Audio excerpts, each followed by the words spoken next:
Is God a man? Patrick, there are two ways of dealing with this. One is simple and the other is slightly more complicated. So the simple answer to your question is that we use God's preferred pronouns, and his preferred pronouns is a he. The slightly more complicated one is what happens if you change his pronouns? And the answer is we have four possibilities in the history of religious experience. If you call God an it, you become essentially you become Buddhist. If you call God they, you become polytheist, rather like the Hindus. If you call God she, you enter into the world of fertility religions and Gaia. And if you call God he, you end up with Judeo-Christianity. So it would be consistent for Judeo-Christians to stick with the pronoun that defines God in the terms they were given it. Now, just reiterate something you said earlier then. Has God pronounced himself? How sure are you that God's preferred? Because that's what everyone's doing on Twitter now, isn't it? You've got pronouns she, her, or whatever, and you have to stick with those. Sam Smith has chosen his, their pronouns, and God has done it, you're saying. So God's pronounced himself. Well, one of the reasons I'm a Christian is because looking at the different religions, all the religions in the world have been invented by people. I mean, atheists would say that that's 100% of them. But Christians believe that God disclosed himself. And he said, I am like. It always has to be like, because these things aren't literal. They're usually metaphorical in order to get more of the truth in. I'm like your father. So if God says, I'm like your father, that's his preferred pronoun, preferred image. And that's the one we use. If we changed it, we end up, as C.S. Lewis said, with a different religion. So the thing to do is to stay with the religion that God disclosed. If you believe God disclosed himself, and Christians do, then you have to stay with what he offered you. Is this actually quite a worrying push to appease something like 0.06% of the population?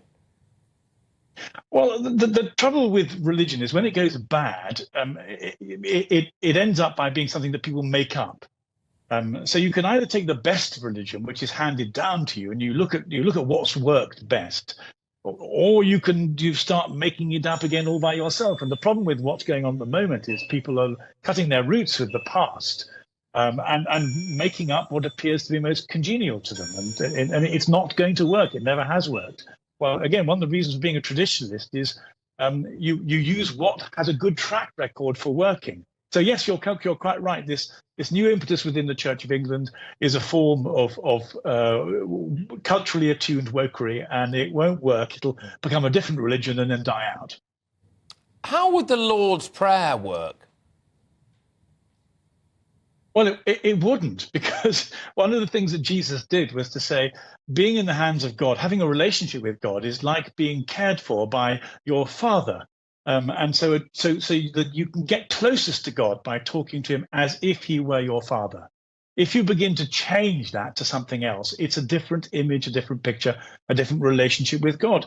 If you want a relationship with a mother God, then there are plenty of examples of that all through history. And indeed, a lot of religion has involved fertility worship and involved goddesses. But it's a different way of having a relationship with God. Yeah. So the Our Father would change. It would simply be a different God, a different relationship, a different religion. I think you've made two incredibly compelling points there. You made a few, to be fair, but two highlights for me. The highlight reel of Dr. Gavin Ashenden, as it were, which is that basically God has already pronounced himself, so we should obviously respect God's pronouns, as indeed we do for the likes of Sam Smith, and keep it as a he. But also, if we were to change it, then we would be fundamentally changing a religion, which is presumably not what the Church of England actually want to do. But thank you very much. Great topic. That's his British Catholic layman, Dr. Gavin Ashenden there. Now, a spokesperson, well, is it a spokesman?